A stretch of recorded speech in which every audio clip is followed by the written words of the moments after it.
Welcome to my channel Bayu की पाठशाला and today we will discuss about the mode action of enzyme।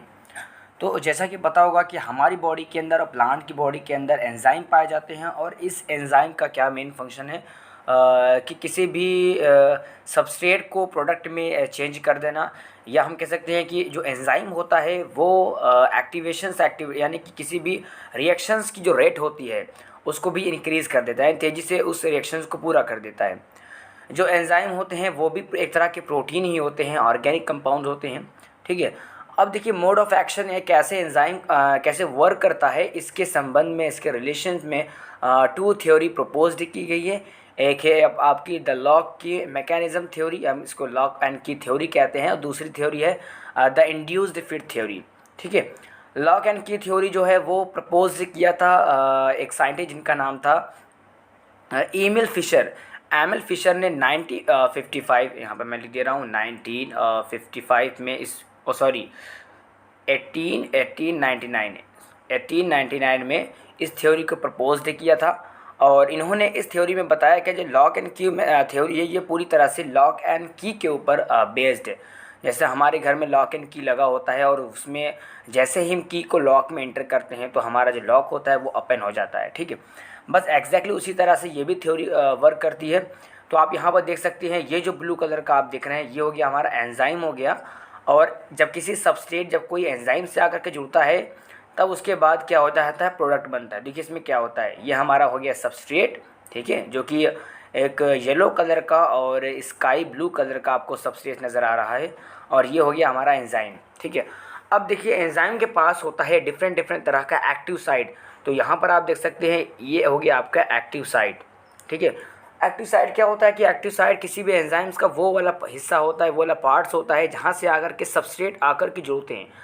और एक चीज़ और बता दूं कि लॉक एंड की थ्योरी में एमिल फिशर ने कहा था कि जैसा सबस्ट्रेट का जो जैसा उसका वो शेप होता है, एग्जैक्ट एक्टिव साइट भी उसी तरह से होना चाहिए।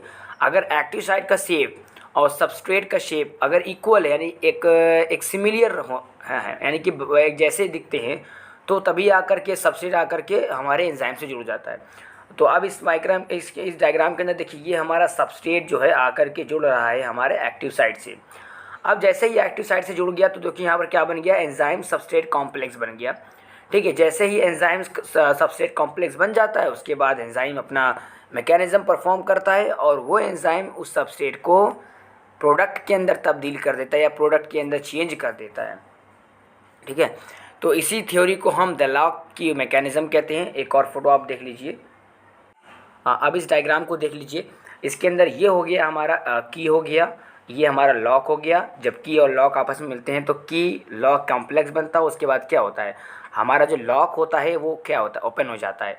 तो हम ये कह सकते हैं कि जो हमारा एंजाइम है वो हमारा की तरह काम कर रहा है, और सबस्ट्रेट जो है हमारा ये लॉक हो गया हमारा।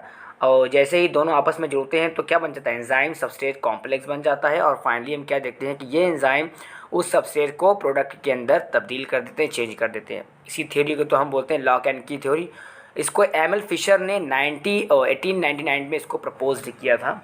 अब दूसरी थ्योरी हमारी है, उस थ्योरी का नाम है इंड्यूस्ड फिट थ्योरी। देखिए उसमें क्या होता है, अब देखिए हमारा हो गया इंड्यूस्ड फिट मॉडल। इस मॉडल को या इस थ्योरी को किसने प्रपोज किया था, 1955 में एक साइंटिस्ट है जिनका नाम था कोसलैंड। ठीक, यहाँ पर मैं लिख भी दे रहा हूँ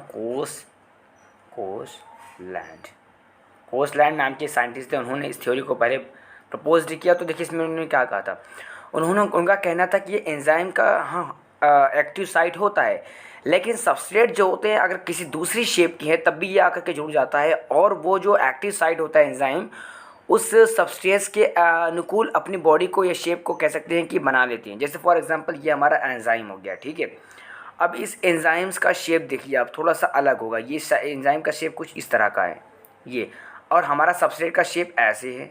ठीक है, यानी इसमें कभी जुड़ नहीं सकता अकॉर्डिंग टू हमारा जो एमिल फिशर थे।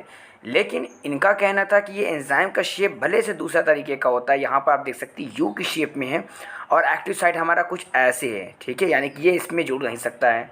तब क्या होगा, इनका कहना था कि एंजाइम में भले से एक्टिव साइट होता है, उसका कोई शेप नहीं होता, लेकिन जैसे ही सबस्ट्रेट एंजाइम में आकर के जुड़ते हैं तो क्या होता है, enzyme adjust its shape as a substrate bind. तो एंजाइम जो होता है अपने अपने क्या ना जैसा वो सबस्ट्रेट होता है उसके अनुकूल अपनी बॉडी की शेप को या अपने एक्टिव साइट को, है ना, वो अपने बना लेते हैं। तो आप यहाँ पर देख सकते हैं जैसे ही यहाँ पर हमारा सबस्ट्रेट आकर के जुड़ गया तो हमारा एग्जैक्ट जो एंजाइम का शेप था वो कैसा हो गया, एकदम कैसा हो गया, सबस्ट्रेट के शेप की तरह हो गया। बस उसके बाद क्या होगा कि एंजाइम प्रोडक्ट कॉम्प्लेक्स बनेगा और फाइनली क्या बन जाएगा, प्रोडक्ट बन जाएगा। तो यहाँ पर आप देख सकते हैं ये ऑरेंज कलर का है सबस्ट्रेट, हमारा प्रोडक्ट बन गया येलो और रेड कलर का। तो कहने का मतलब ये है कि ज़्यादातर लोग जो है थ्योरी को अलग अलग तरीके, दोनों की थ्योरी तो थ्योरी है।